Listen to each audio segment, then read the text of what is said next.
Hi everyone, welcome back to the channel. If your iPhone notes are not sharing, here's the first thing you should check. Open the Notes app and find the note you want to share. Tap on it. Now tap the share button in the top right corner. You'll notice a few different options here, including collaborate, share a link, and send a copy.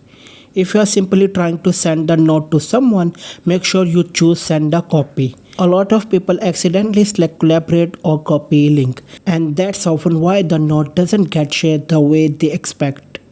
Once you have selected send a copy, choose the app you want to share the note with. It could be WhatsApp, Messages, AirDrop, or any other supported app. In my case, I'm going to use Send Anywhere.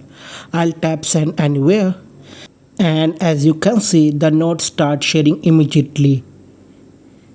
And that's it, the note has been shared successfully.